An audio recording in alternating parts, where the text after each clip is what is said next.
Recording on करते. श्री श्री राधा गोविंद यांच्या चरणी साष्टांग दंडवत.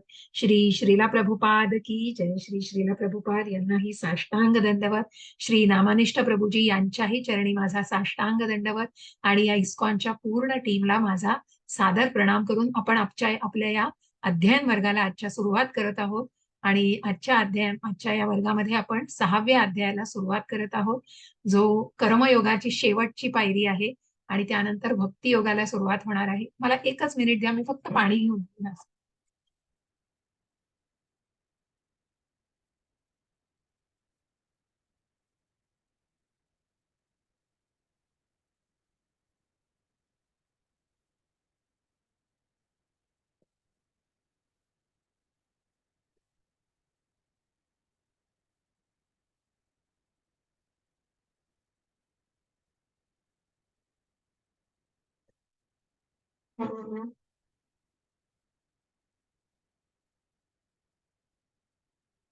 तर आजच्या या अध्ययन वर्गामध्ये सगळ्यांचं पुन्हा एकदा खूप मनापासून स्वागत आहे.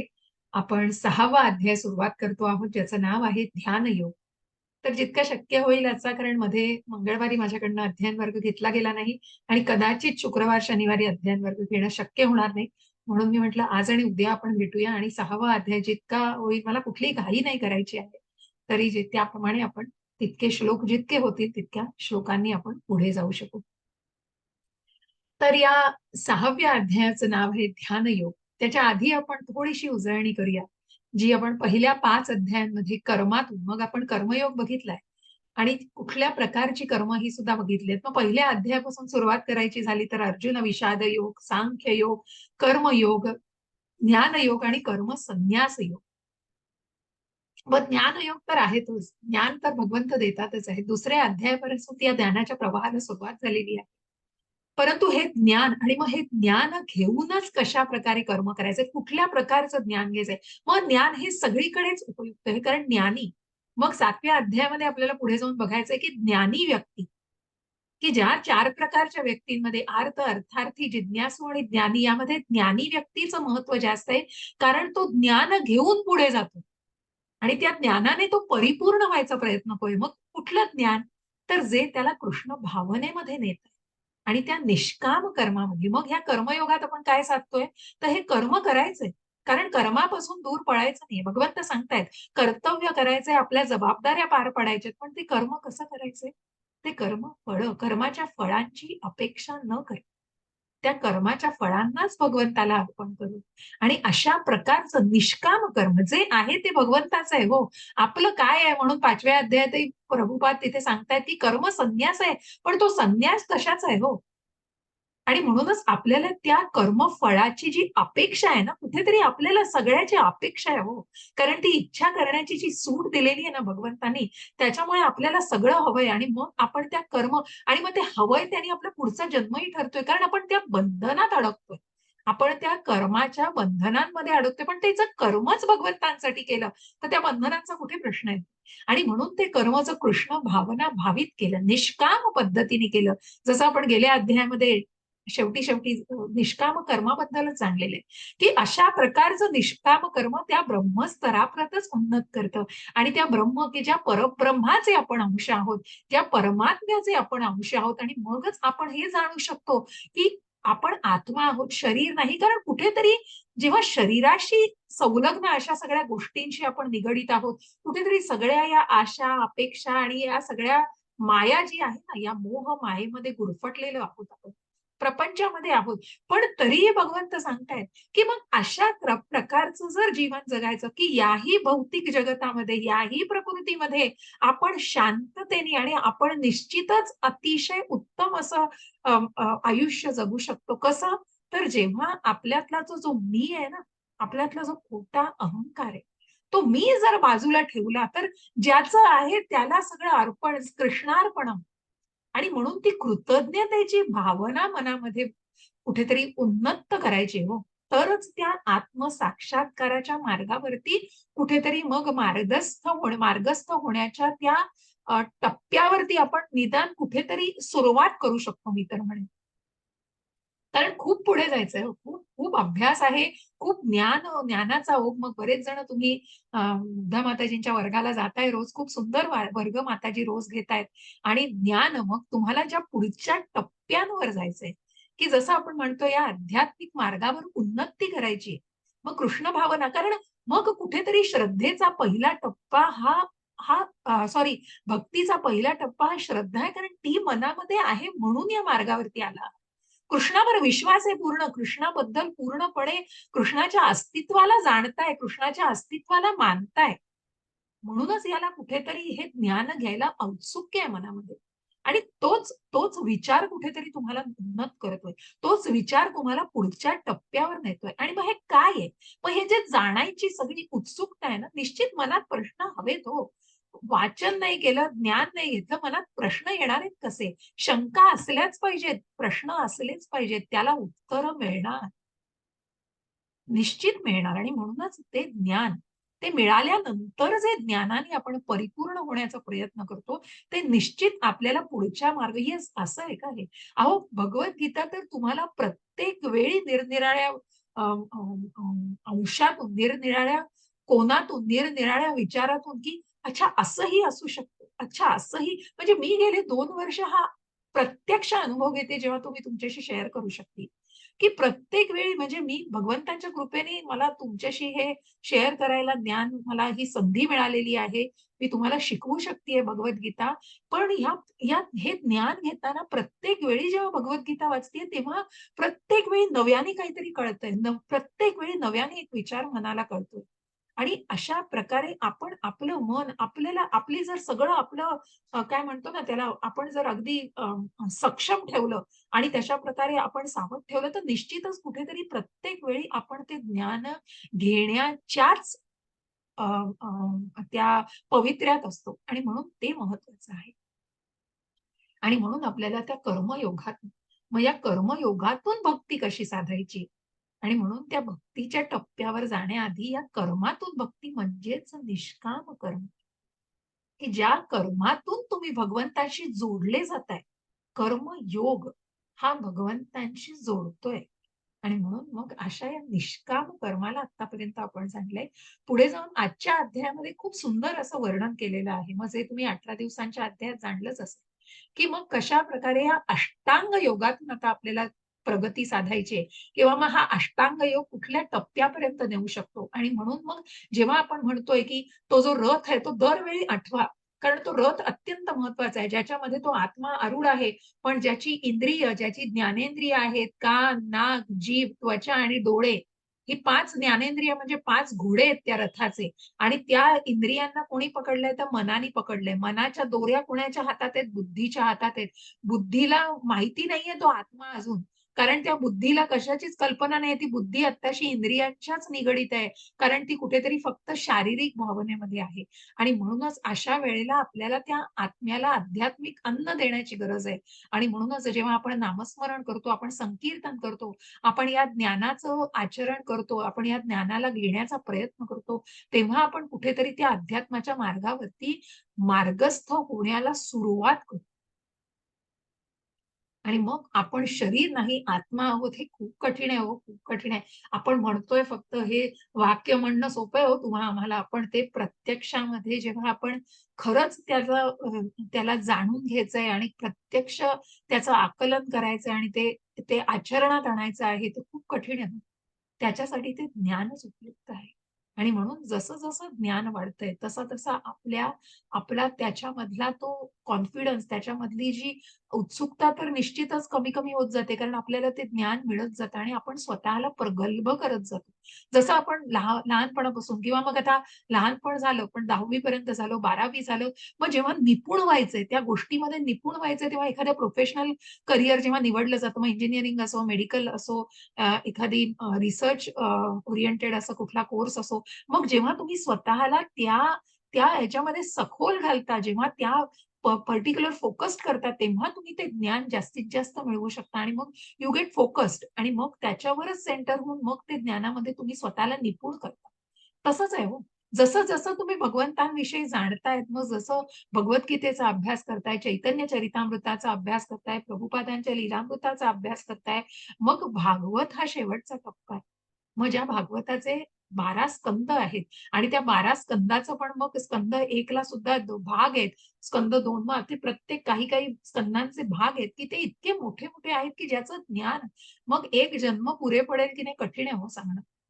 पण करायचा आहे प्रयत्न. मग मग कुठेतरी हीच भावना महत्वाची आहे, की आता या वयात कमी आपल्याला ह्याची जाणीव झाली आणि आपल्याला भगवंतांच्या कृपेने भगवंतांनी आपल्याला निवडलंय ती भक्ती करायला. आपण कोण हो? आपल्याला ती भावना होणं आणि आपण त्या मार्गावर येणं हा निश्चितच भगवंतांची सगळं जसं जसं प्रयोजन भगवंतांनी भगवद्गीतेचं केलेलं हे सगळं प्रकृतीची निर्मिती ही माया सगळी भगवंतांची आहे हो. आणि म्हणून आपण भगवंतांकडून निवडले जातो, की आपल्याला त्या भक्तीच्या मार्गावरती कुठेतरी आपण मार्गस्थ होण्याचा प्रयत्न करतोय आणि मग आपलं कर्म निश्चितच आणि म्हणूनच त्या कर्मांनी आपण बांधव जाणार आहोत. पण जर आपण हे आध्यात्मिक मार्गावरती जास्तीत जास्त केलं, तर याची प्रचिती काय येते हे आपणच आपलं जाणू शकतो. का मग त्या त्या भौतिक जगतामध्ये कुठेतरी सगळ्या इच्छांमध्ये आणि काम, क्रोध, लोभ, मद, मोह, मत्सर षड्रिपू आहेतच, परंतु ते सत्व, रज आणि तमो या रजो आणि तमोगुणाचीच कुठेतरी प्रभाव आपल्यावरती जास्त राहणार आहे. मग कृष्ण भावना होणार कशी हो डेव्हलप? म्हणून कुठेतरी त्या आध्यात्मिक मार्गावरती स्वतःला उन्नत करायचं आणि म्हणून जेव्हा तुम्ही आता तुमच्यातले काही जण जसं ॲस्पायरचा फॉर्म जी प्रेरणा घेतोय, आपण याच्यातनं काय प्रेरणा घेतोय तर आपल्याला या भावनेला कशाप्रकारे उन्नत करायचंय आणि म्हणूनच अशा या कृष्ण भावनेला उन्नत करण्यासाठी, त्याच्यामध्ये प्रगती साधण्यासाठी काय-काय गोष्टी, मग त्या सगळ्या त्या अनुषंगाने आपण त्या सगळ्यांशी संलग्न होतो त्या सगळ्या गोष्टींची आणि मगच आपण पुढच्या टप्प्यांवरती नेऊ शकतो स्वतःला. जे तुम्ही रोजच्या रोज त्या अध्ययन वर्गामधून मुग्धा माताजींकडनं जाणतच असाल. मग त्याच्यामध्ये कशाप्रकारे संकीर्तन आहे, मग मंगल आरती आहे, मग तुलसी आरती आहे, मग अनेक प्रकारच्या मग गुरुमंत्र आहे आणि कशाप्रकारे या सगळ्याचं स्मरण करून आणि सगळ्याचा अभ्यास करून आपण पुढच्या टप्प्यांवरती जाणार. मग कठीण आहे. स्वतःला वेळ द्या. 2 महिने द्या, 4 महिने द्या, 6 महिने द्या. वेळ देऊन स्वतःची तयारी, स्वतःला तेवढं तयार करू शकता. कारण नामस्मरणामध्ये इतकं महात्म्य आहे, नामस्मरणाचं सामर्थ्य इतकं आहे, की तो कृष्णच आपल्याला ह्याच्यातनं मार्ग जर इच्छा असेल तर. कृष्ण आपल्याला निश्चित कारण भगवंत म्हणतात, "इच्छा माझ्या हातात नाही." भगवंतांवर कशाचाच प्रभाव नाहीये. भगवंतांनी प्रकृतीची निर्मिती केलीये, पण बाबा तू असं-असं कर, ह्याचं ज्ञान दिलंय, पण सक्ती नाही. कारण ते कर्म आपण आपल्या इच्छेने करतो आहोत. अशा प्रकारे सगळा हा कर्माची गुंतागुंत आहे. तर याच्यावर जितकं बोलू तितकं मला वाटतं खूप कमी आहे. पण अशाच प्रकारे आपण आजच्याही अध्यायामध्ये याचा उल्लेख वारंवार जसं आपण म्हटलं 5 विषय आहेत भगवद्गीतेचे आणि त्याचा वारंवार उल्लेख हा येतच राहणार. तर आपण या ध्यान योगाला आज जाणणार आहोत. ध्यान योग म्हणजे संयम. मग मन, इंद्रिय या सगळ्यावरती संयम. मन, इंद्रिय यांच्यावरती कशाप्रकारे या मनाला संयमित करायचंय. त्या इंद्रियांना त्या इंद्रियांना संयमित करायचंय. यासाठी मग हा अष्टांग योग कशाप्रकारे अ, आत्मसंयम योग असं म्हटलेलं आहे त्याला प्रभुपादांनी, की कुठेतरी स्वतःवर संयम आणणं, की कुठेतरी स्वतःवर नियंत्रण आणणं. असं या योगातनं आपल्याला जाणता येतं. तर आपण पुढे जाऊया प्रत्येक पहिल्या अध्यायातनं. अध्याय 6वा आहे ध्यान योग. श्री भगवान वाच अनाश्रितः कर्मफलम् कार्यं कर्म करोति यः स संन्यासी च योगी च न निरग्निर्न चाक्रियः. श्री भगवान म्हणाले, जो आपल्या कर्मफलांवर आसक्त नसून कर्तव्य म्हणून आपलं कर्म करतो, तोच वास्तविक संन्यासी आणि वास्तविक योगी होय. पण जो अग्निहोत्राधिक कर्म करत नाही, तसेच आपले कर्तव्यही करीत नाही, तो संन्यासीही नाही किंवा योगी सुद्धा नाही. मग थोडंसं तात्पर्य चिरून आपण बघूया. या अध्यायात भगवंतांनी मन आणि इंद्रिय संयमित करण्याचं माध्यम म्हणून अष्टांग योग पद्धतीचं वर्णन केलेलं आहे. तरीही सामान्य लोकांना विशेषतः वर्तमान कलियुगामध्ये या पद्धतीचे आचरण करणे अतिशय कठीण आहे. कारण पुढे जाऊन आपल्याला दिसणार आहे. प्रत्यक्ष अर्जुनच तिथे द्वापार युगामध्ये म्हणतोय, की मला हे शक्य नाही, तर ह्या कलियुगाची काय काय बात करता हो? कलियुग हे सगळं घोर या पाप आणि सगळ्या या छल, कपट सगळ्यांनी भरलेलं आहे. मग कशाप्रकारे या गोष्टीचं आचरण करता येईल? आणि म्हणून खूप कठीण आहे हो. जरी या अध्यायात अष्टांग योग पद्धतीची शिफारस करण्यात आली असली, तरी भगवंत विशेष जोर देऊन सांगतात, की कर्मयोग अथवा कृष्ण भावना भावित कर्म करणं हे अधिक श्रेष्ठ आहे.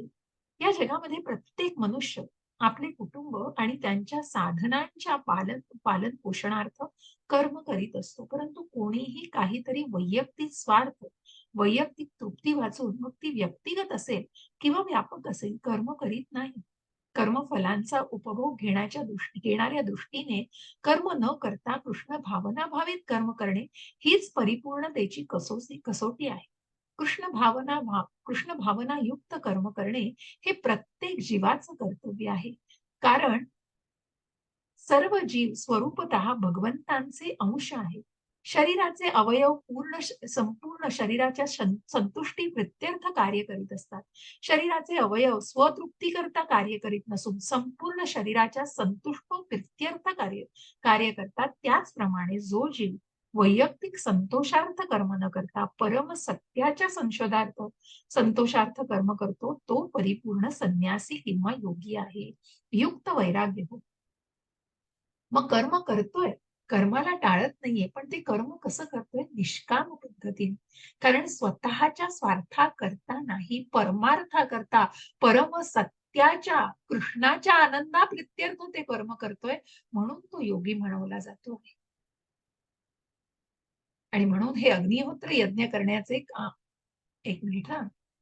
संन्याशांना कधी कधी वाटते, सॉरी, ते सर्व भौतिक कर्तव्यातून मुक्त झाले आहे आणि म्हणून ते अग्निहोत्र यज्ञ करण्याचे थांबवितात. परंतु वास्तविकपणे ते स्वार्थीच आहे. कारण निर्विशेष ब्रह्माशी एकरूप होणे हेच त्यांचे ध्येय असते. या प्रकारची इच्छा असणे हे इतर कोणत्याही भौतिक इच्छेपेक्षा श्रेष्ठ आहे. परंतु ही इच्छा सुद्धा स्वार्थयुक्त आहे.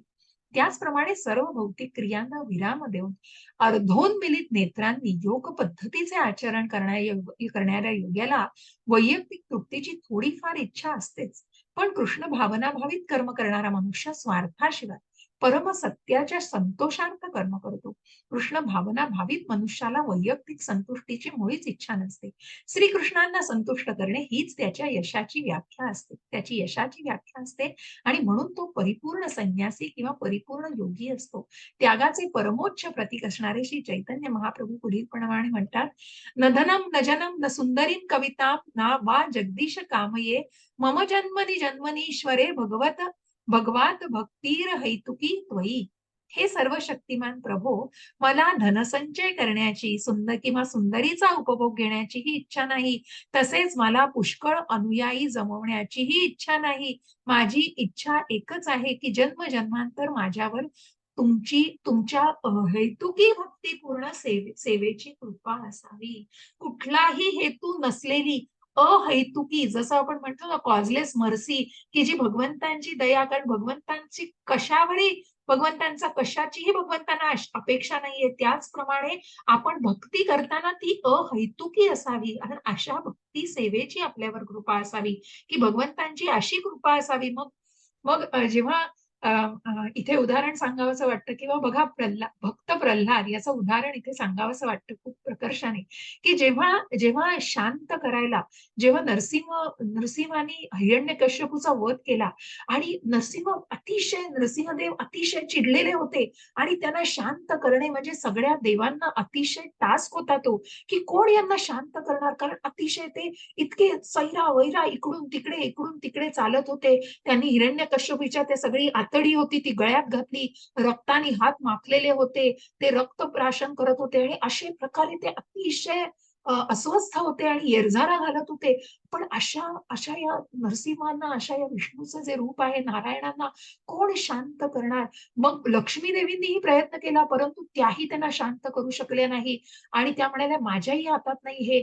मग ज्याच्यासाठी हे केलेलं आहे, मग सगळ्या तिथल्या जमलेल्यांनी भक्त प्रल्हादालाच ही विनंती केली आणि भक्त प्रल्हादच फक्त भगवंतांना शांत करू शकले. आणि मग भगवंतांनी भक्त प्रल्हादाला सांगितलं, की "तू माझ्याकडे जे हवंय ते माग आता." आणि मग जेव्हा हवंय ते माग ही विनंती केली, तेव्हा की मी तुला काहीही देईन आता, तू माझ्याकडे कुठल्याही गोष्टीची मागणी कर. तेव्हा तेव्हा भक्त प्रल्हादांनी काय सांगितलं? तर भक्त प्रल्हादांनी सांगितलं, की मला माझ्यामध्ये अशी इच्छा निर्माण कर, की मला कशाचीच इच्छा होऊ दे नको. मला काहीच मागण्याची गरज नाहीये. आणि अशा प्रकारे त्या भक्ताकडे म्हणजे तू मला अशी इच्छा दे, की मला काहीच मागण्याची गरज पडू दे नको. आणि अशा प्रकारे मग अशा या भक्ताच्या मागणीला, की भक्त प्रल्हाद, की ज्यांच्यासाठी 1 सेकंद द्या मला कॉल घ्यायला द्या.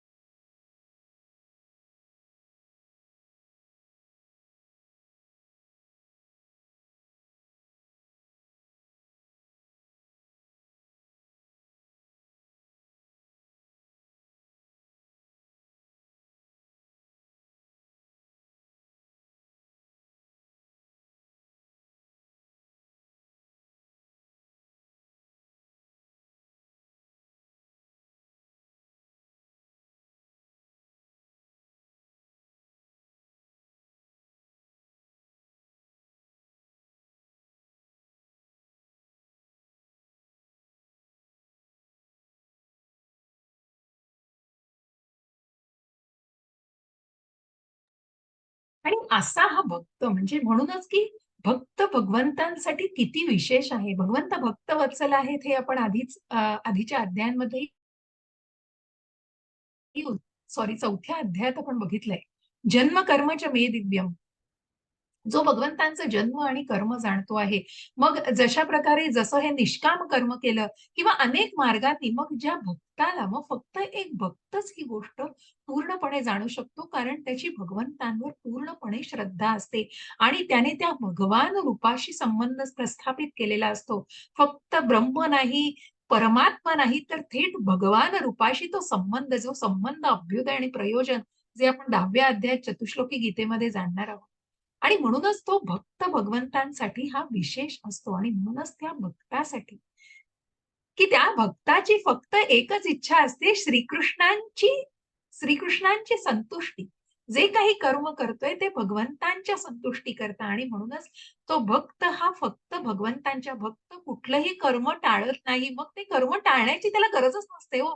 कारण ती त्याला बांधिलकी वाटतच नाही. तो जे काही कर्म करतो ते कृष्णाच्या प्रित्यर्थ करतो. कृष्णाच्या आनंदाप्रित्यर्थ करतो आणि म्हणूनच ती यशाची हीच त्याची यशाची व्याख्या असते आणि तो परिपूर्ण संन्यासी किंवा योगी मानला जाऊ शकतो. कारण त्याचप्रमाणे चैतन्य महाप्रभूंनी जसं दिलेलं आहे आणि म्हणूनच जे भगवंतांच्या भक्तीमध्ये स्वतःला पूर्णपणे समर्पित करतात, ते भक्तच असू शकतात. अशा प्रकारे अहैतुकी भक्ती सेवेची माझ्यावर तुझी कृपा असू दे, असं एक भक्तच विनंती करत असतो. यं संन्यासमिति प्राहुर्योगं तं विद्धि पांडव न ह्य एक मिनिट हां. न ह्यसन्न्यस्तसंकल्पो योगी भवति कश्चन. हे पांडुपुत्रा, ज्याला संन्यास म्हणतात तोच योग किंवा ब्रह्माशी युक्त होणे होय.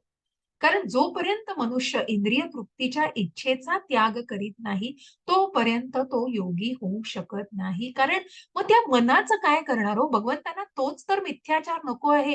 कारण जोपर्यंत तो स्वतःच्या मनाला, इंद्रियांना नियंत्रण करू शकत नाही, तो पूर्ण परिपूर्ण योगी नाही. त्याने आपल्या मनावर संन्यास मिळवणं आणि मनावर नियंत्रण मिळवलं आणि त्या मनाच्या इच्छांवर संन्यास मिळवणं, त्या गोष्टींपासून स्वतःला परावृत्त करण्यावर जेव्हा तो विजय मिळवतो, तेव्हाच तो पूर्णपणे योगी होऊ शकतो. आणि म्हणूनच जीवाला आपले स्वतंत्र अस्तित्व नसते. जीव म्हणजे भगवंतांची तटस्थ शक्ती जे आपण म्हटलं परा, अपरा आणि तटस्थ शक्ती. आणि या तटस्थ शक्तीवर आपण आहोत. जेव्हा तो भौतिक शक्तीद्वारे वश होतो तेव्हा तो बद्ध होतो. जसं मी आधीच्या अध्यायात श्लोकात उल्लेख की मग ती कर्माची बंधनं तो बद्ध करतो स्वतःला. पण जेव्हा तो कृष्ण भावना भावित होतो किंवा त्याला आध्यात्मिक शक्तीची जाणीव होते, तेव्हा तो आपल्या वास्तविक आणि स्वाभाविक स्वरूप स्थितीमध्ये, कारण त्याची मूळ स्थिती काय आहे हो? मूळ स्वभाव अध्यात्म आहे, जे आपण 13व्या अध्यायात जाणणार आहोत. कारण जो आत्म्याचा मूळ स्वभाव अध्यात्म म्हणजे काय हो? आत्म्याचा मूळ स्वभाव आध्यात्मिक आहे. म्हणून मनुष्य जेव्हा परिपूर्ण ज्ञानाने युक्त होतो, तेव्हा तो सर्व प्रकारची इंद्रिय तृप्ती आणि इंद्रिय तृप्ती करविणाऱ्या कर्मांना थांबवतो. याचाच अभ्यास भौतिक आसक्ती रोखणारे योगीजन करतात. परंतु कृष्ण भावनाभावित व्यक्तीसाठी श्रीकृष्णांच्या सेवेव्यतिरिक्त इतर कुठेही आपल्या इंद्रियांना युक्त करण्याची शक्यताच नसते. म्हणून ती एकाच वेळी संन्यासी आणि योगीही असतात.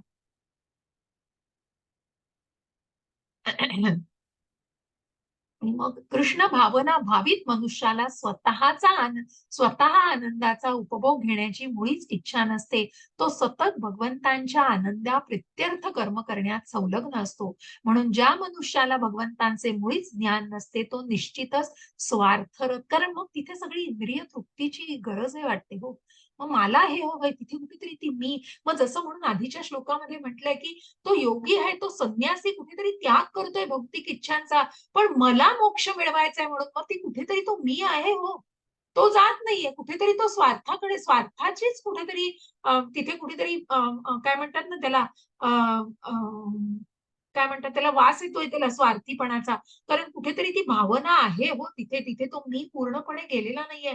कृष्णा प्रित्यर्थ ते केलं जात नाही अजूनही. आणि म्हणून कारण कोणीही निष्क्रिय राहू शकत नाही. कृष्ण भावनेच्या आचरणाद्वारे सर्व हेतू पूर्णपणे साध्य होऊ शकतात. अरुरोक्षोर्मुनिर्योगम मुनर अरुरोक्षर सॉरी अरुरुक्षोर्मुनर्योगम कर्म कारणमुच्यते योगारूढस्य तस्यैव शमः कारणमुच्यते. जो अष्टांग योगामध्ये, आता हा या अष्टांग योगाच्या पद्धतीला थोडस सांगितलं. जो अष्टांग योगामध्ये नवसाधक आहे. येस, हरे कृष्ण माताजी, काही बोलायचंय का? हरे कृष्ण माताजी, म्हणजे मी वाचू का हे हो, विचारायचं नक्की होतं. वाचा वाचा, नक्की माताजी. हरे कृष्ण माताजी. हरे कृष्ण. जो अष्टांग योगामध्ये नवसाधक आहे त्याच्यासाठी कर्म हे साधन असल्याचे म्हटले जाते आणि ज्याने पूर्वीच योग साध्य केला आहे त्याच्यासाठी सर्व भौतिक क्रियांचे शमन हे साधन असल्याचे म्हटले जाते. हरे कृष्ण माताजी. हरे कृष्ण. तात्पर्य वाचाल थोडं माताजी? हो माताजी, नक्की. हरे कृष्ण माताजी. तात्पर्य: भगवंतांशी युक्त होण्याच्या पद्धतीलाच योग म्हटले जाते. या योगाची तुलना एखाद्या शिडीशी करता येईल. एक सेकंड माताजी, मी ते मोठं करते. हो, करू का, थोडं मोठं करू? हा हा, आता दिसतंय? हो माताजी, दिसतंय. हरे कृष्ण माताजी. तात्पर्य: भगवंतांशी युक्त होण्याच्या पद्धतीलाच योग म्हटले जाते. या योगाची तुलना एखाद्या शिडीशी करता येईल. त्याद्वारे सर्वोच्च आध्यात्मिक साक्षात्कार होतो. या शिडीचा प्रारंभ जीवाच्या अत्यंत कनिष्ठ भौतिक अवस्थेपासून होतो आणि विशुद्ध आध्यात्मिक जीवनाच्या परिपूर्ण आत्मसाक्षात्काराप्रत त्या उन्नत अवस्थाची उन्नती होते. विविध उन्नत अवस्थानुसार शिडीच्या विविध भागांना विविध नावाद्वारे जाणले जाते, परंतु एकंदरीत संपूर्ण शिडीला योग म्हटले जाते आणि याचे ज्ञान योग, ध्यान योग आणि भक्ती योग असे 3 विभाग करता येते. शिडीच्या प्रारंभिक भागाला योगारूढ अवस्था म्हटले जाते आणि सर्वोच्च भागाला योगारूढ म्हटले जाते. हरे कृष्ण माताजी. हरे कृष्ण. हे वाचन पूर्ण करा एवढं, मला वाटतं इतकंच आहे. हा, अष्टांग योग पद्धतीच्या बाबतीत वाचायचंय का माताजी? हा माताजी, पूर्ण करा एवढं. हो हो हो. अष्टांग योग पद्धतीच्या बाबतीत जीवनाच्या नियमित तत्वांद्वारे आणि विविध आसनांच्या अभ्यासाद्वारे जो साधारणपणे शारीरिक व्यायामच असतो, ध्यानस्थ होण्याच्या प्रारंभिक प्रयत्नांना भौतिक सकाम क्रिया समजले जाते. या सर्व क्रियांद्वारे सर्व इंद्रिये संयमित करण्यासाठी परिपूर्ण मानसिक संतुलनाची प्राप्ती करण्यास मदत होते. मनुष्य जेव्हा ध्यानाच्या अभ्यासात प्रवीण होतो तेव्हा तो विचलित करणाऱ्या सर्व मानसिक क्रियांचे शमन करतो.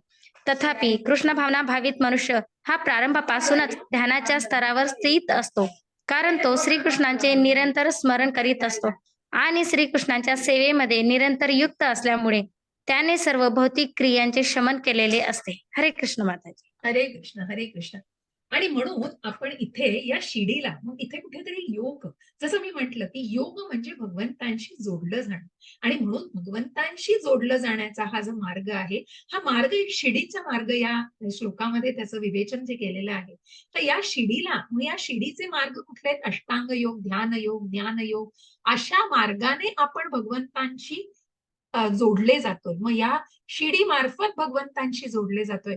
मग जसं आधीच्या अध्यायामध्ये ज्याचा उल्लेख केलेला आहे की त्याच मार्गावरती मग या शिडीचा वापर करून कशा प्रकारे स्वतःला त्या मार्गावरती मार्गस्थ करणं, मग ज्या प्रकारे ज्ञान घेऊन ज्ञानाच्या मार्गाने परिपूर्ण होऊन त्या मार्गावरती उन्नत व्हायचंय. मग जेव्हा सुरुवात केली जाते तेव्हा त्याला योग रुरुक्षु अशी, योगारुरुक्षु अशी ती स्टेज म्हणतात. असा तो टप्पा आहे. आणि जेव्हा पूर्णपणे उन्नत अवस्था गाठली जाते त्या सर्वोच्च भागाला योगारूढ भाग असं म्हटलं जातं. आणि म्हणूनच या सगळ्या अभ्यासांद्वारे, म्हणून ध्यान योग, अष्टांग योग, म्हणजे ध्यान योगामध्येच अष्टांग योग असा येतो, ज्ञान योग, कर्मयोग, यानुसार कुठेतरी भगवंतांशी जोडलं जातं. परंतु कृष्ण भावना भावित जी व्यक्ती असते, जी भक्ती योगामध्ये असते, आणि म्हणून या भक्ती योगाचा की जोपर्यंत मग तुम्ही या मार्गाने कर्मयोग, ज्ञानयोग, अष्टांग योग, ध्यान योग याने शेवटी भगवंतांशी जोडला जाता. पण जो भक्तीचा मार्ग आहे ना, तो भक्त आहे तो केव्हाच भगवंतांशी जोडलेला असतो, कारण तो भगवंतांच्या नामस्मरणामध्ये अहोरात्र असतो. आणि मनुष्य या जेव्हा ध्यानाच्या अभ्यासात प्रवीण होतो तेव्हा तो विचलित करणाऱ्या सर्व मानसिक क्रियांचं, आणि म्हणून तो जेव्हा समाधी अवस्थेत, जेव्हा आपण आता या अष्टांग योगाला जाणणार आहोत की कशा प्रकारे शेवटचा टप्पा समाधी आहे, आणि त्या समाधीस्थ अवस्थेमध्ये गेल्यावर तो भगवंतांशी जोडला जातो. पण हेच एक भक्त जेव्हा असतो, तो भक्त कृष्ण भावना भावित जो कर्म करत असतो, जो कृष्ण भावनेमध्ये असतो, तो आधीच त्या उन्नत अवस्थेवर त्या भगवंतांची जोडल्या गेलेल्या माध्यमावर त्या भक्तीच्या मार्गाने पोहोचतो, कारण तो अहोरात्र भगवंतांचं नामस्मरण करत असतो आणि निरंतर त्यामुळेच तो युक्त असतो. म्हणून जे कर्म करत असतो ते कृष्ण भावनेमध्ये, कृष्णाच्या आनंदा प्रित्यर्थ ते कर्म करत असतो. यदा हि इंद्रिये यार्थेषु न कर्मस्वनुषज्जते सर्व संकल्प संन्यासी योगारूढस्तदोच्यते. हरे कृष्ण माताजी. हरे कृष्ण माताजी. जेव्हा मनुष्य सर्व प्रकारच्या भौतिक इच्छांचा त्याग करतो, तसेच इंद्रिय तृप्त्यर्थ कर्मामध्ये आणि सकाम प्रवृत्त होत नाही, तेव्हा तो योगारूढ झाल्याचे म्हटले जाते. तात्पर्य पण का माताजी? हो हो माझे तात्पर्य, जेव्हा मनुष्य भगवंतांच्या दिव्य प्रेममयी सेवेमध्ये पूर्णपणे युक्त होतो तेव्हा तो स्वतःही तृप्त होतो, आणि याप्रमाणे तो इंद्रिय तृप्ती किंवा सकाम कर्मामध्ये संलग्न होत नाही. अन्यथा कर्म केल्या वाचून राहूच शकत नसल्यामुळे त्याला इंद्रिय तृप्तीमध्ये रत व्हावेच लागते. कृष्ण भावनेशिवाय तो सतत स्वकेंद्रित किंवा व्यापक स्वार्थ कर्माच्या शोधातच असतो.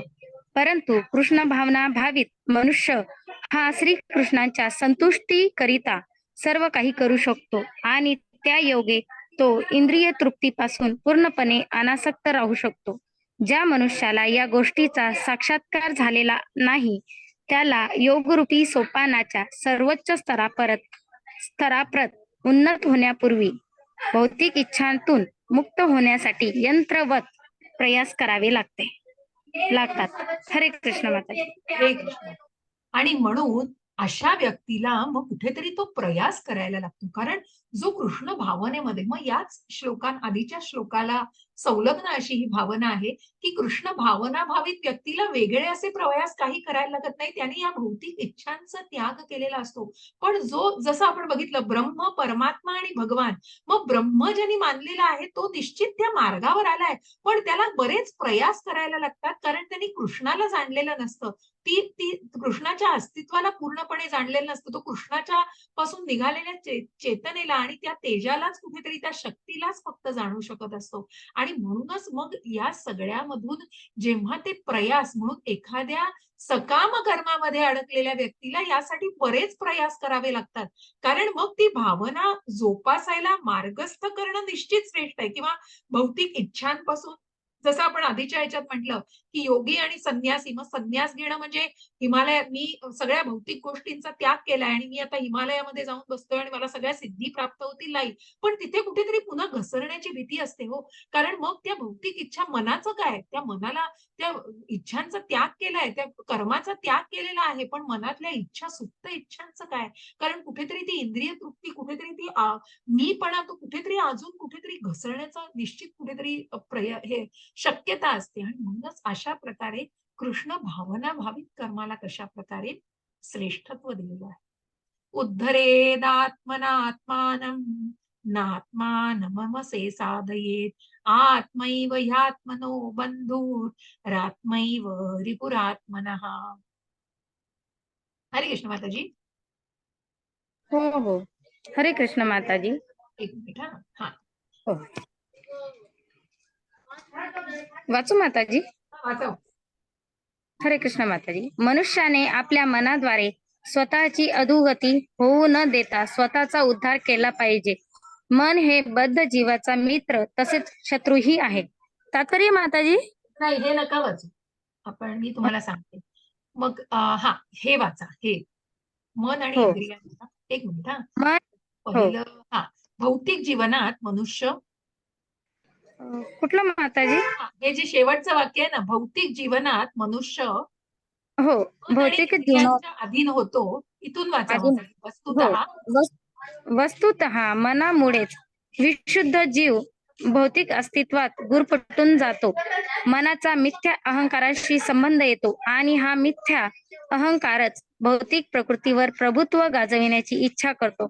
म्हणून मनाला अशा प्रकारे प्रशिक्षित केले पाहिजे की जेणेकरून ते भौतिक प्रकृतीच्या झगमगाटाने आकर्षित होणार नाही आणि या प्रकारे बद्ध जीवाचे रक्षण होऊ शकेल. इंद्रिय विषयांद्वारे आकर्षित होऊन मनुष्याने स्वतःची अधोगती होऊ देऊ नये.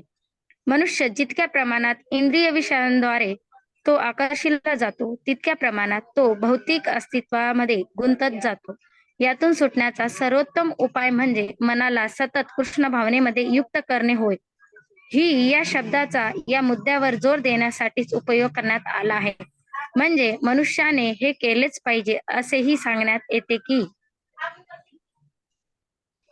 मन मन यव मनुष्य मन एवं मनुष्याणां कारणं बद्ध मोक्षयोः बंधाय विषया संगो मुक्त्यै निर्विषयं मनः. हे वाचा जी. हा. मनुष्यासाठी मन हे बंधनाचे तसेच मुक्तीचेही कारण आहे. इंद्रिय विषयांमध्ये संलग्न झालेले मन हे बंधनास कारणीभूत असते आणि इंद्रिय विषयापासून अनासक्त झालेले मन हे मुक्तीस कारणीभूत होते. अमृत बिंदू उपनिषद 2. म्हणून हे मन निरंतर कृष्ण भावनेमध्ये संलग्न असते ते परम मुक्तीस कारणीभूत असते. हरे कृष्ण. हरे कृष्ण.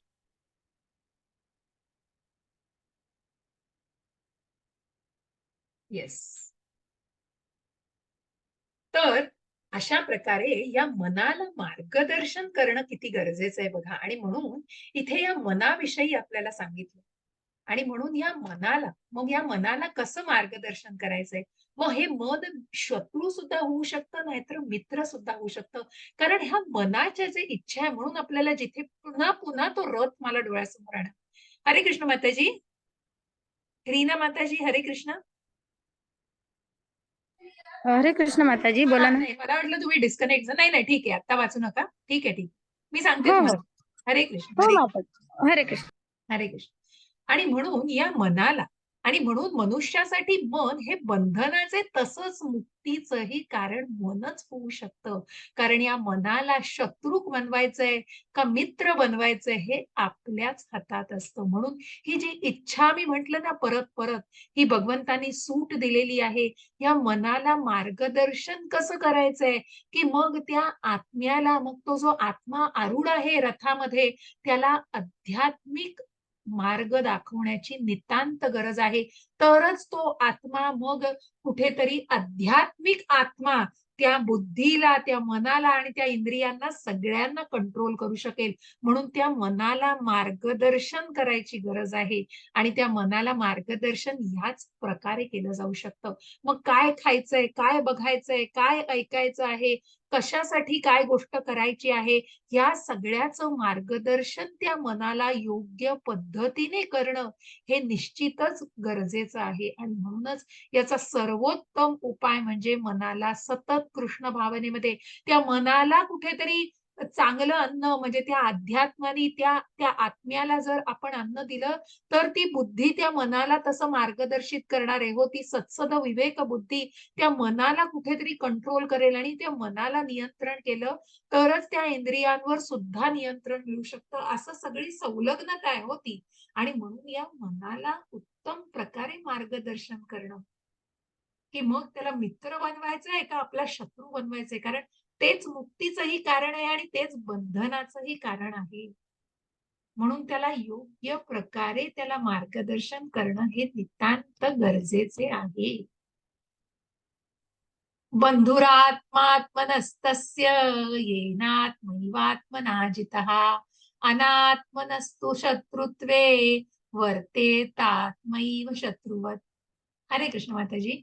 खूप सुंदर हरे दिलं कृष्ण. तुम्ही. हरे कृष्ण, हरे कृष्ण. ज्याने मनाला जिंकले आहे त्याच्यासाठी मन हे सर्वोत्तम मित्र आहे. परंतु जो असे करण्यामध्ये अपयशी झाला आहे त्याच्यासाठी त्याचे तेच मन हे परमशत्रू असते. हरे कृष्ण. तात्पर्य नका वाचू माताजी. नाही, आपण आता डिस्कस केलं तेच आहे. आपण पुढे जाऊया. मनाचं शत्रुत्व आणि मित्रत्व याविषयी आपण केलंय. जितात्मनः प्रशान्तस्य परमात्मा समाहितः शीतोष्ण सुख दुःखेषु तथा मानापमानयोः. खूप सुंदर दिलंय बघा. हरे कृष्ण माताजी, वाचा. हो, हरे कृष्ण माताजी. ज्याने मन जिंकले आहे त्याला परमात्मा प्राप्तच झालेला असतो. त्याने शांती प्राप्त केलेली असते.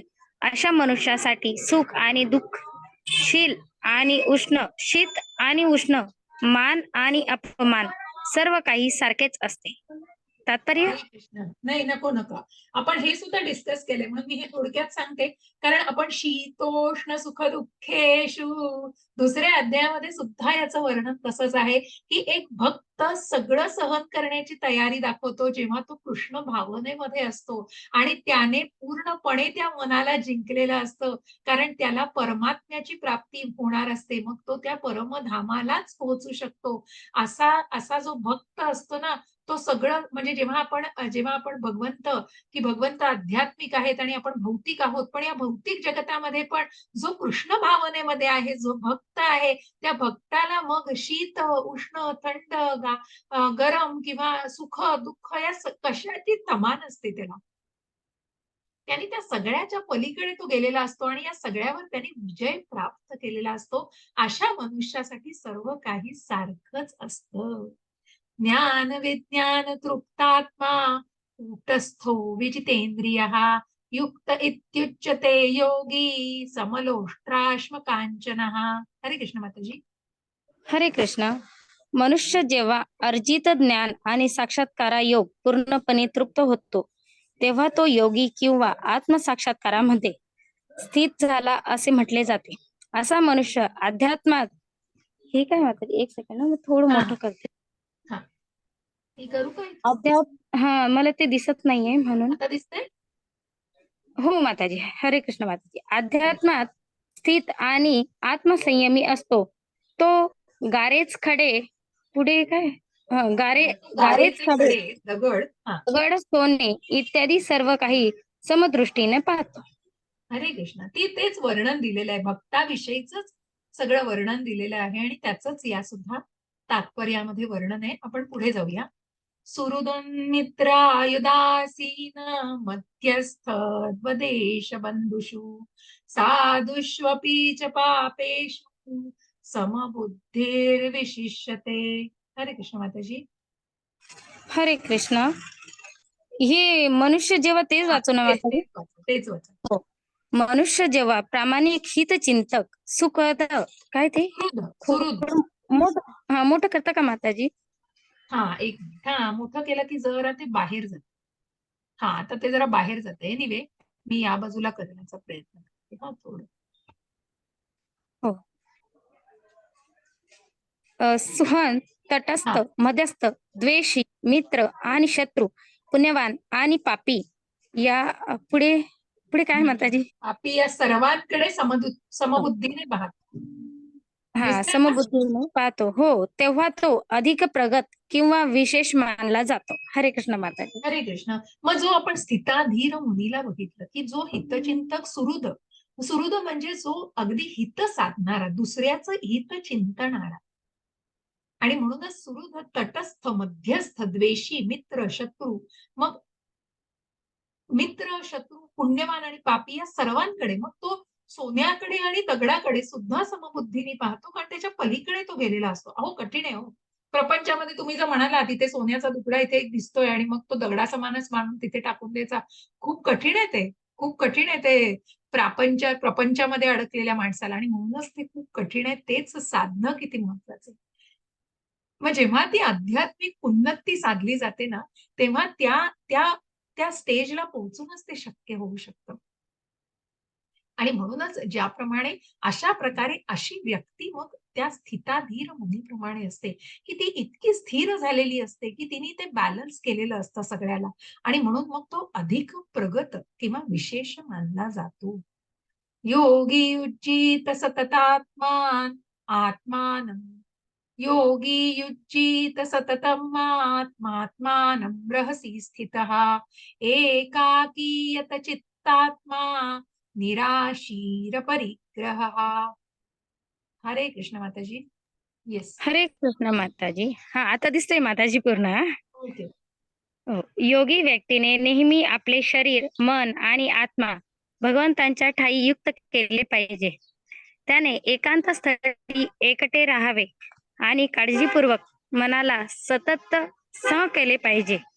त्याने आकांक्षा आणि संग्रहाच्या किंवा स्वामित्वाच्या भावनेपासून मुक्त असले पाहिजे. हरे कृष्ण. तात्पर्य माताजी?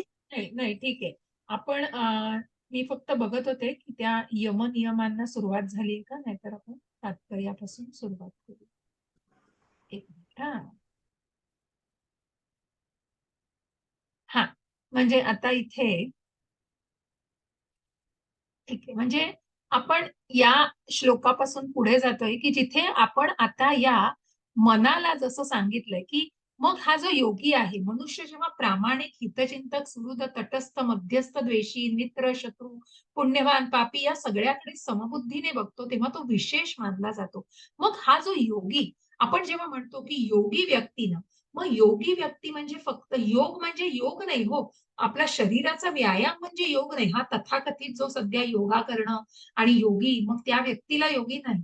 तर योग म्हणजे भगवंतांशी जोडलं जाणं. मग त्या कुठल्या टप्प्याटप्प्याने आपण भगवंतांशी जोडलं जातोय, तर या इथे आपण या श्लोकापासून मग या अष्टांग योगाला आपण सुरुवात करतोय.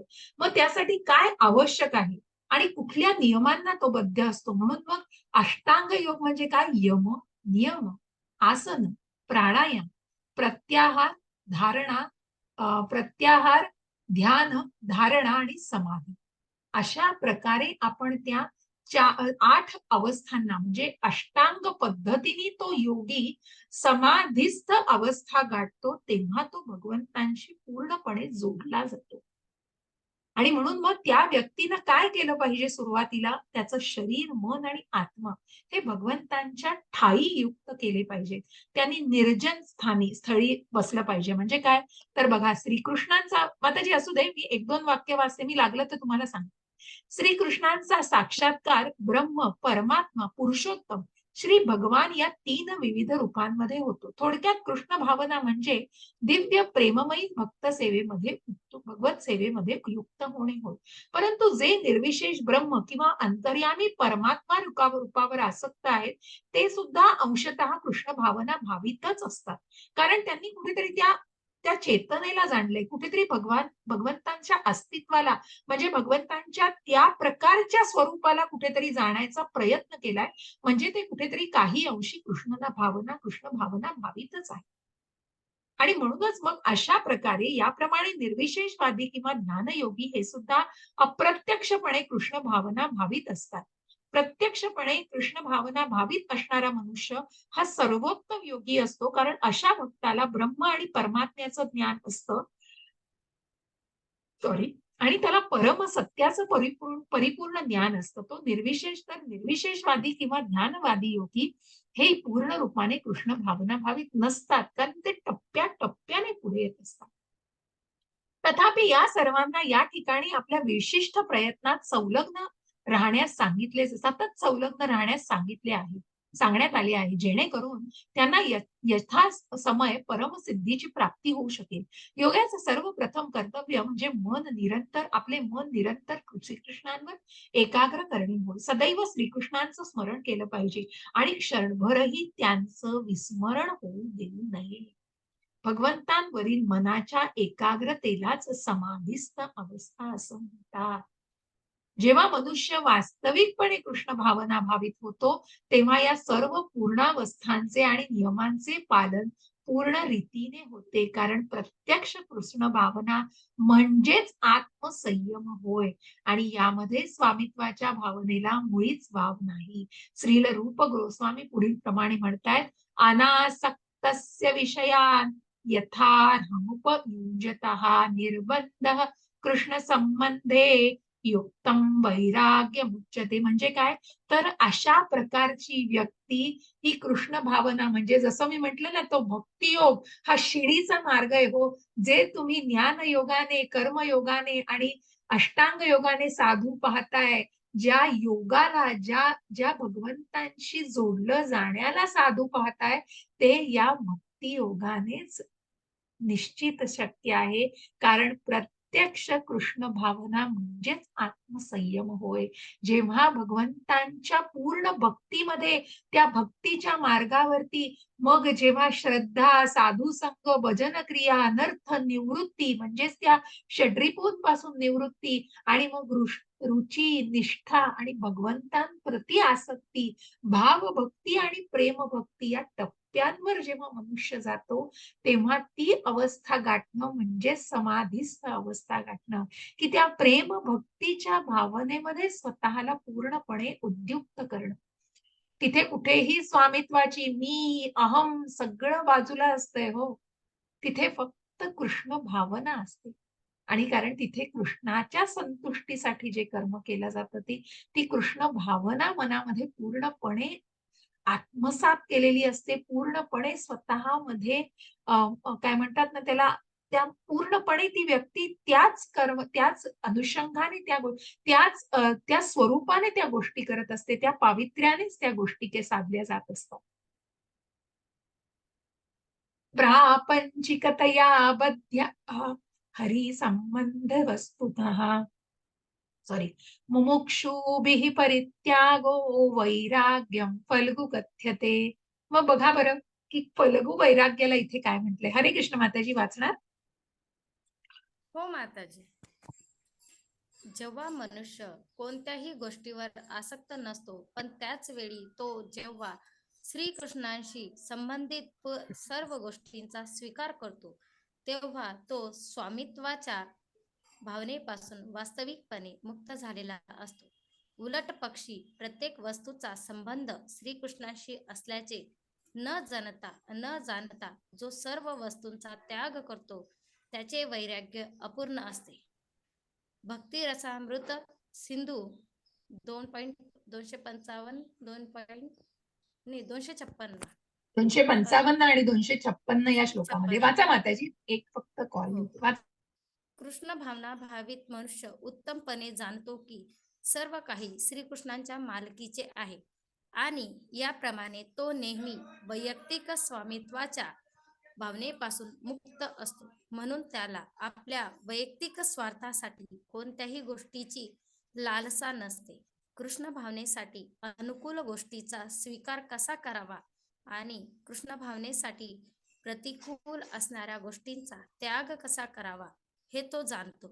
तो सतत अध्यात्मामध्ये स्थित असल्याने नेहमी भौतिक गोष्टीपासून अलिप्तच असतो आणि कृष्ण भावना रहित असलेल्या व्यक्तीशी त्याला काहीच कर्तव्य नसल्याने तो नेहमी कुठे गेलं ते?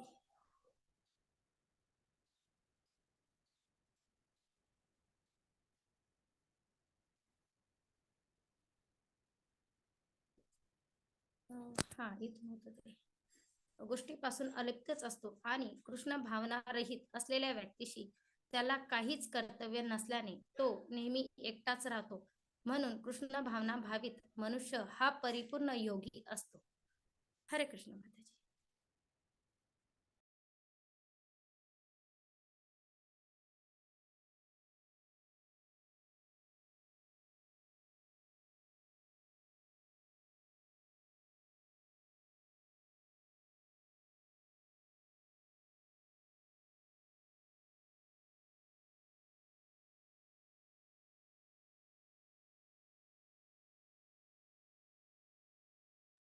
तर क्षमस्व. तर अशा प्रकारे फलगू वैराग्य आणि युक्त वैराग्य म्हणून या प्रकारे आपण ज्या मग जो संपूर्णपणे योगी असतो, मग जेव्हा आपण म्हणतो की त्या मनाचा संन्यास महत्वाचा आहे, म्हणून इथे भगवंत सांगतायत की मग नुसतंच त्या भौतिक गोष्टींचा त्याग करणं हे कुठेतरी फलगू वैराग्य आहे. त्या गोष्टींशी निगडीत आहे म्हणून त्या गोष्टींचा ते भौतिक गोष्टींशी निगडीत आहे म्हणून त्या गोष्टींचा त्याग केला की झालं आपण वैरागी, आपण योगी बनलो नाही. आणि म्हणून ते वैराग्य हे फल्गू वैराग्य, एक फल्गू नावाची नदी आहे उत्तर प्रदेशामध्ये आणि ती वरतून दिसताना तुम्हाला ती नदी नाही दिसणार, पण थोडस खाली गेल्यानंतर मग ती नदीचा भाग दिसायला लागतो आणि म्हणून ते कुठेतरी फसवी आहे, कुठेतरी फसवं आहे ते. म्हणून त्याला फल्गू वैराग, म्हणून त्याला फल्गू म्हटलेलं आहे. आणि म्हणूनच हे सुद्धा कुठेतरी फसवं आहे. कारण तुम्ही तुमच्या मनालाच फसवता की फक्त त्या गोष्टींपासून त्याग केलं म्हणजे सगळं झालं नाही. परंतु ती कुठेतरी मग तिथे कुठेतरी घसरण्याची खूप दाट शक्यता असते. मनाला जर काही गोष्टींचा मोह झाला, तर मग कुठेतरी पुन्हा त्या गोष्टींमध्ये अडकण्याची शक्यता असते. कारण तिथे कृष्ण मिसिंग आहे हो. तिथे मला ती मोक्ष प्राप्ती करायची म्हणून त्या भौतिक गोष्टींचा मी त्याग केलाय. पण हेच जेव्हा कृष्ण भावनेमध्ये त्याच गोष्टी सगळ्या पद्धतीने केल्या जातात, कशापासूनही टाळलं जात नाही गोष्ट, परंतु जो सतत अध्यात्मामध्ये स्थित असल्याने नेहमी भौतिक गोष्टींपासून अलिप्तच असतो आणि कृष्ण भावना रहित असलेल्या व्यक्तीशी त्याला काहीच कर्तव्य नसल्याने तो नेहमी एकटाच राहतो. म्हणून कृष्ण भावना भावित मनुष्य हा परिपूर्ण योगी असतो. त्याचं योगी असणं हे फलगू नसतं, तो युक्त योगी असतो, युक्त वैराग्य योगी असतो आणि म्हणून तो परिपूर्ण योगी असतो. त्याला कुठल्याही गोष्टीचं बंधन वाटत नाही ते करणं म्हणजे. म्हणून ते जो काही कर्म करत असतो तो कृष्ण भावनेमध्ये करत असतो. शुचौ देशे प्रतिष्ठाप्य स्थिरमानसमात्मनः नात्युचित्तं नातिनीचं चैलाजिनकुशोत्तरम् तत्रैकाग्रं मनः कृत्वा यतचित्तेन्द्रियक्रियः उपविश्यासने युज्यात् योगमात्मविशुद्धये. असं हे 11वा आणि 12वा श्लोक आहे, ज्याचं आपण थोडं अर्थ आणि तात्पर्य वाचू. वाचाल माताजी. हरे कृष्ण. हरे कृष्ण माताजी. योगाभ्यासासाठी मनुष्याने एकांत स्थळी जाऊन भूमीवर कुशासन अंथरावे आणि ते मृग चर्म व मृदू वस्त्राने आच्छादित करावे. आसन उंचावरही असू नये किंवा अत्यंत खालीही असू नये. तसेच आसन पवित्र स्थळी असावे. त्यानंतर योगी व्यक्तीने आसनावर दृढतापूर्वक बसावे आणि मन इंद्रिय क्रिया यांचे संयमन करून आणि मनाला एकाग्र करून हृदय शुद्ध करण्यासाठी योगाभ्यास करावा. हरे कृष्ण. तात्पर्य. नाही, तात्पर्य वाचू नका, कारण मी ऑलरेडी त्याच्याबद्दल काही सांगितलंय. तर म्हणून हे आता पुढे आपण काय बघतोय, तर यम नियम आसन, यम नियम आसन प्राणायाम या अष्टांग योगाच्या टप्प्यावरून आपण चाललोय. निर्जन असावं, एकांत स्थळी बसावं, हे काही नियम आहेत. मग त्यांनी भौतिक इच्छांपासून म्हणजे फलगू वैराग्य, त्यांनी भौतिक इच्छांपासून विरक्ती साधायची. पण ह्या अष्टांग योगाचा तो एक टप्पा आहे जिथे त्यांनी सांगितलंय की कुठेतरी स्वतःला त्यापासून विरक्त करण्यासाठी, त्यापासून दूर ठेवण्यासाठी त्यांनी निर्जन जागी असावं. आणि मग त्यांनी कुठल्या आसनावर बसावं ते सुद्धा, कारण मग ज्या प्रकारे पाठीचा कणा ताठ पाहिजे आणि अशा आसनावर की योग्य अशा ठिकाणी, खूप उंचही नको खूप बुटकही नको, अशा प्रकारे त्या आसनाचं सुद्धा वर्णन केलेलं आहे. कशा आसनावर त्यांनी बसावं अशा प्रकारे या आसन या गोष्टीला आपण जाणणे.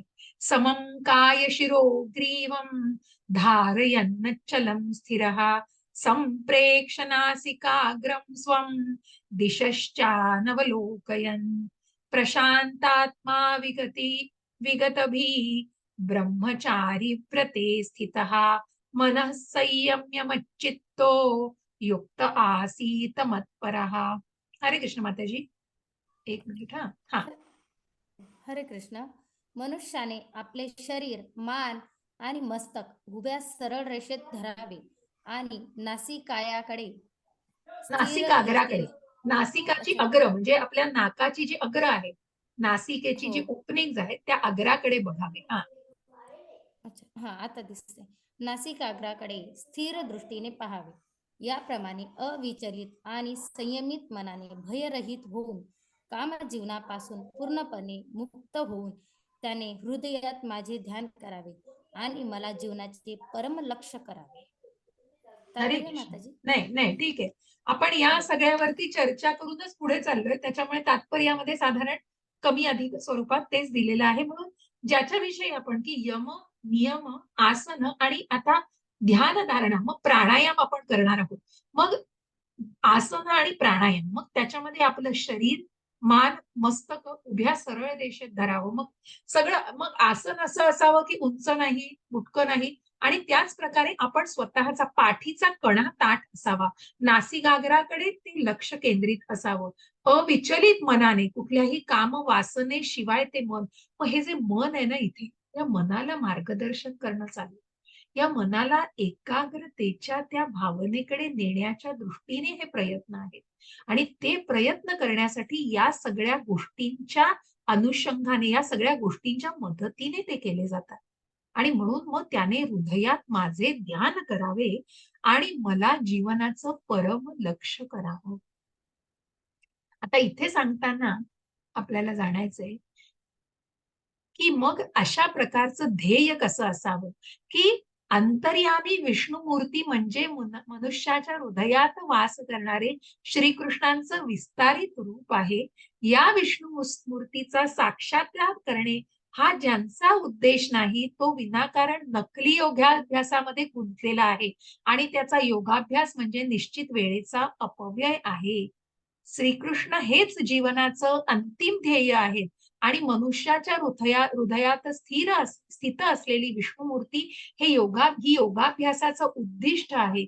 या हृदयस्थित विष्णुमूर्तीचा साक्षात्कार करण्यासाठी मनुष्यानं काम जीवनाचा पूर्णपणे त्याग केला पाहिजे आणि त्याने गृहत्याग केला पाहिजे. एकांत स्थळी वर सांगितल्याप्रमाणे आसनस्थ होऊन एकटं राहिलं पाहिजे. घरामध्ये इतरत्र नेहमी मैथून करून तथाकथित योग वर्गास उपस्थित राहून कोणीही योगी होऊ शकत नाही.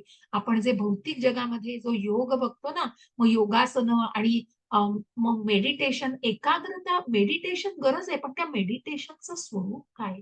मग ही सुद्धा समाधी अवस्था गाठणं म्हणजे मेडिटेशन आहे, पण त्यामध्ये ध्येय काय आहे? काय आहे परमोच्च असं ध्येय? आणि ते ध्येय महत्वाचं आहे. कुठलंही मैथून करून मग मी सगळं माझं करतोय, मला सगळ्याची ही पण हवंय, ते पण हवंय, ते पण हवंय आणि मला पुन्हा योग पण साधायचंय, असं सगळंच नाही हो. त्याला कुठेतरी नियम आहे. कुठेतरी या ठराविक गोष्टींचं रिस्ट्रिक्शन्स आहेत आणि त्या गोष्टींना करून मग ते मनुष्याने मन संयमित करण्याचा आणि सर्व प्रकारची इंद्रिय तृप्ती टाळण्याचा, ज्यामध्ये मैथुन जीवन प्रमुख आहे. मैथुन म्हणजे सेक्सचं जीवन आणि म्हणूनच फक्त मैथुन की हेच जीवनाचं ध्येय मानलंय. अभ्यास करणं आवश्यक आहे की ज्याच्यामध्ये हे ध्येय नाहीये, कृष्ण भावना हे ध्येय आहे. आणि महान ऋषी याज्ञवल्क्य यांनी वाचार यांच्या नियमांसंबंधित सांगितलेले आहे की कर्मणा मनसा वाचा सर्वावस्थासु सर्वदा सर्वत्र मैथुन त्यागो ब्रह्मचर्य प्रचक्षते. सर्व काळी, सर्व परिस्थितीत, सर्व ठिकाणी कर्म, मन आणि वाचेमधून मैथुन त्याग करण्यास सहाय्यक व्हावे, हाच ब्रह्मचर्य व्रताचा उद्देश आहे.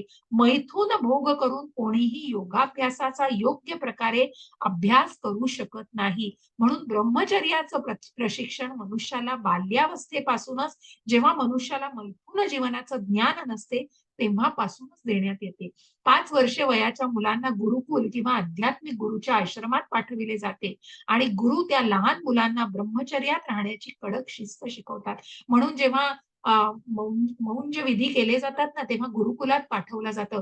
मग आता हे मौंजीच्या फक्त एक हौसेखातर फक्त अशा काही गोष्टी केल्या जातात ते नाही, तर त्याच्या मागचं उद्दिष्ट काय की त्या गुरुकुलामध्ये पाठवलं जातं. मुलाला त्याच वयामध्ये जे मोल्डिंग एज असतं ना, जसं कुंभार त्या भात्यावरती मग त्या कुंभाराच्या मडकं जसं आकार देत असतो मडक्याला, त्याप्रमाणे ते वय असतो हो आणि त्या वयामध्ये तो आकार दिला जातो आणि म्हणूनच तेव्हाच जर त्या ब्रह्मचर्यामध्ये मुलाला किंवा त्या त्या प्रकारच्या शिस्तीमध्ये किंवा त्याच आपण म्हणू ना त्या दिशेने जर वाटचाल करायची असेल तर ते योग्य वय आहे असं दिलेलं आहे. पण निश्चितच बघा पुढे जाऊन आपल्याला असं दिलेलं आहे की अशा प्रशिक्षणाशिवाय कोणीही कोणत्याही प्रकारच्या योगीमध्ये प्रगती करू शकत नाही. मग तो ध्यान, ज्ञान, भक्तियोग असो, म्हणजे ते कुठेतरी कुठेतरी त्या गोष्टीची शिस्त आवश्यक आहे. तथापि जो मनुष्य केवळ आपल्या पत्नीशी शारीरिक संबंध ठेवून तेही नियमबद्ध गृहस्थ जीवनाच्या नियमाचे पालन करतो, त्या मनुष्याला सुद्धा ब्रह्मचारी म्हटले जाते. अशा संयमित गृहस्थांचा भक्ती पंथामध्ये स्वीकार करता येतो. जे गृहस्थ म्हणून जेव्हा आपण म्हणतो ना की ब्रह्मचर्याश्रम, गृहस्थाश्रम, वानप्रस्थाश्रम आणि संन्यासाश्रम, मग या सगळ्यामध्ये भगवत प्राप्ती केली जाऊ शकते जर तो मनुष्य आता जसं गृहस्थाश्रमाचं सांगितलंय की तो आपल्या पत्नीशीच एकनिष्ठ असतो आणि त्या प्रकारे तो आपल्या पत्नी बरोबरच संबंध ठेवत असतो आणि त्या प्रकारे कुठल्या प्रकारचं ज्ञान, मग परंतु ज्ञान आणि ध्यान पंथामध्ये गृहस्थ ब्रह्मचारीला प्रवेश दिला जात नाही. त्यांना कोणत्याही तडजोडीशिवाय संपूर्ण ब्रह्मचर्यवर अनिवार्य असते. मग इथे कुठेतरी जेव्हा काही ठराविक पंथ असतात त्या पंथामध्ये मात्र गृहस्थाश्रमाला स्थान नसतं, कारण त्या गोष्टींमध्ये कुठले तरी ठराविक नियम पाळले जातात. भक्ती संप्रदायामध्ये गृहस्थ ब्रह्मचारीला संयमित मैथुन भोग करण्याची अनुमती असते. म्हणजेच काय, आपल्या पत्नीशी एकनिष्ठ राहणं.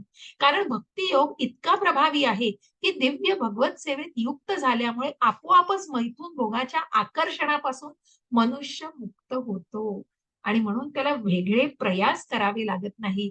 जेव्हा तो कृष्ण भावनेमध्ये असतो तो निश्चितच त्या गोष्टीला जाणत असतो.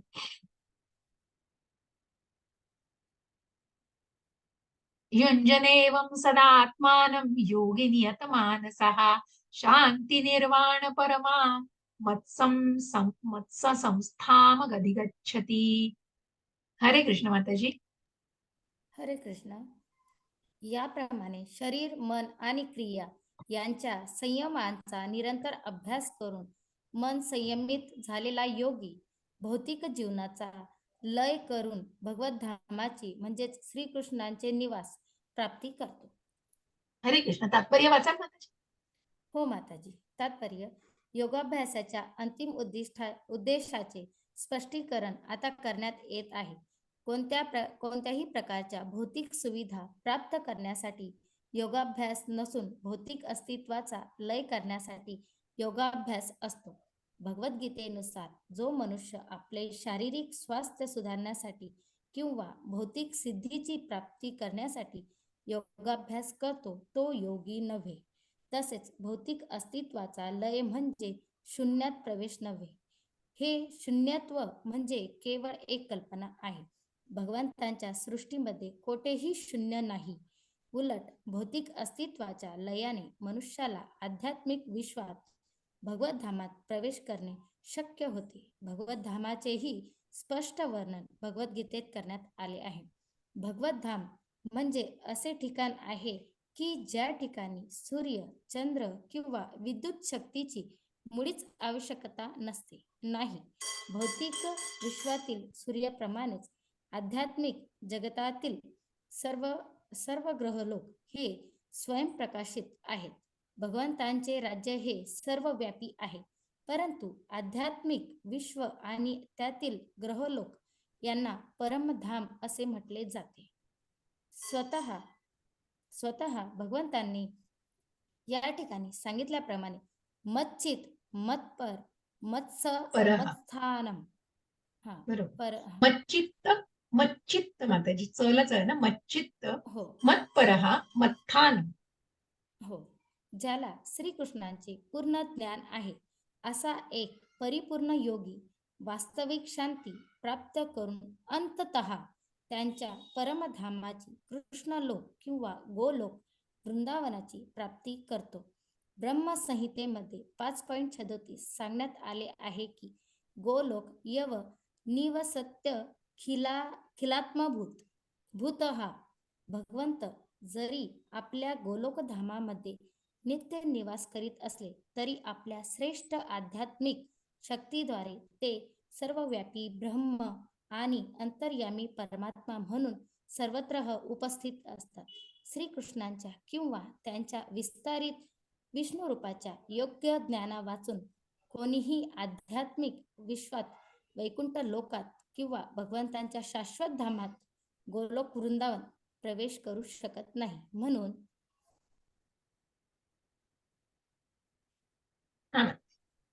कृष्ण भावनायुक्त कर्म करणारा मनुष्य हा परिपूर्ण योगी आहे, कारण त्याचे मन सतत श्रीकृष्णांच्या लीलांमध्ये तल्लीन झालेले असते. स वै मनः कृष्ण पदारविंदयोः.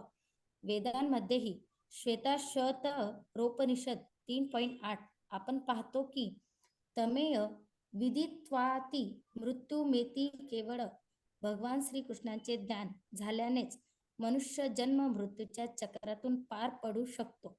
दुसऱ्या शब्दात सांगायचे तर योगाची पूर्णता म्हणजे निष्पाप लोकांना फसविण्यासाठी केलेली जादूगिरी किंवा शारीरिक कसरत नव्हे, तर योगाची पूर्णता म्हणजे भौतिक अस्तित्वातून मुक्ती प्राप्त करणे होय. हरे कृष्ण, हरे कृष्ण. खूप धन्यवाद माताजी. तर आपण 15व्या श्लोकापर्यंत घेऊया आणि याचं तात्पर्य डिस्कस करू. तर योग, जसं मी आधीही याचा उल्लेख केला की योगा म्हणजे योग नाही. कुठली तरी शारीरिक कवायत केली, आसनं केली, मनाला, शरीराला कुठेतरी वेगवेगळ्या प्रकारे काय म्हणतो ना ते नियंत्रित करण्याचं, किंवा मग तथाकथित हल्ली जे स्लिमनेस हवाय आणि स्लिम अँड ट्रिम, मग योगा केलं, मेडिटेशन केलं की आम्ही अशा प्रकारे, मग हे जे कुठेतरी फक्त भौतिक जीवनामधील या सगळे ट्रेंड्स आहेत आणि कुठेतरी फक्त स्वतःच्या सुखासाठी आणि या या या गोष्टींनी स्वतःवर आनंद मिळवण्यासाठी या गोष्टी केल्या जातात, तो म्हणजे योग नाही. आणि म्हणून इथे क्लिअर केलंय प्रभुपादांनी, म्हणून या गोष्टीमधनं तात्पर्य सांगण्याचा प्रयत्न केलाय. आणि म्हणूनच मच्चित्त मत्पर मत्थानम, की ज्याला श्रीकृष्णांचं परिपूर्ण ज्ञान आहे, ज्याने भगवंतांचा वेदांचा अंत भगवंत आणि ज्या भगवंतांविषयी परिपूर्ण ज्ञान घेतलेलं आहे, ज्या भगवंतांना, आणि म्हणूनच मग भागवतामध्ये सुद्धा ज्या कृष्णाविषयी पूर्णपणे व्यासमुनींनी, की पूर्णपणे त्यांनी भगवंतांचं वर्णन आणि भगवंतांविषयी सगळं लिहिलंय. कारण नारद मुनींनी त्यांना संपूर्णपणे तिथे मार्गदर्शन केलेलं आहे की फक्त कर्म, अर्थ, काम, मोक्ष नाही, तर इथे तू भगवंतांविषयी लिहिलं नाहीयेस म्हणून. आणि म्हणूनच तिथे कुठेतरी त्यांना ते समाधान मिळत नव्हतं. त्यांचं मन पूर्णपणे त्याला, त्या गोष्टीला मानत नव्हतं. आणि म्हणूनच मग नारद मुनींनी त्यांना ते मार्गदर्शन केलेलं आहे. आणि अशा प्रकारे आपण भागवतामध्ये बघतो की कशा प्रकारे कृष्णांविषयी सगळं, की कृष्णांविषयी सगळं जाण्याचा प्रयत्न केलाय. जिथे इथे भगवद्गीता आणि भागवत हे दोन्हीही उपनिषद, दोन्हीही ग्रंथ हे आपल्याला भगवंतांविषयी सांगतात. आणि प्रत्यक्ष भगवद्गीतेमध्ये तर प्रत्यक्ष भगवंतांनी, मग 10व्या अध्यायात भगवंत सांगतायत की कोणीच भगवंतांना जाणू शकलं नाही, म्हणून प्रत्यक्ष त्यांच्या स्वमुखातून भगवंतांनी त्यांच्या ऐश्वर्याचं वर्णन केलेलं आहे.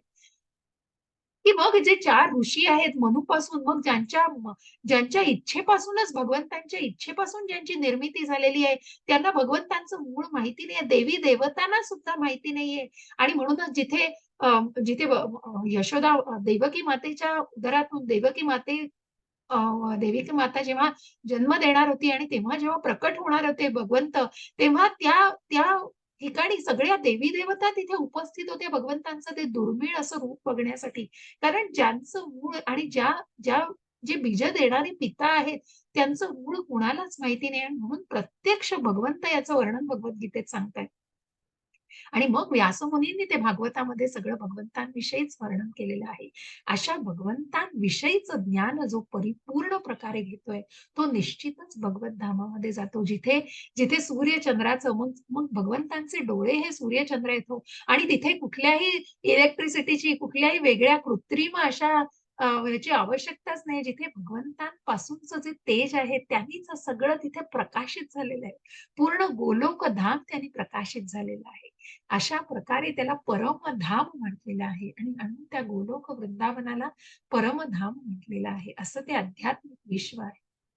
तर इथे आपण 15वा अध्यायावर थांबूयाच, आणि आपण पुढचे अध्याय घेऊन, पुढचे श्लोक घेऊन, मला वाटतं उद्या सुद्धा जमेल. तर उद्या मी शुक्रवार, शनिवार कदाचित घेऊ शकणार नाही. म्हणून आपण उद्या आपला अध्याय निश्चित पूर्ण होईल. तर मी त्याविषयी ग्रुपवर नक्की टाकते. तर आपण शेअरिंग स्टॉप करूया. मी रेकॉर्डिंग स्टॉप करते. कुणाला काही प्रश्न असतील तर निश्चितपणे विचारावे.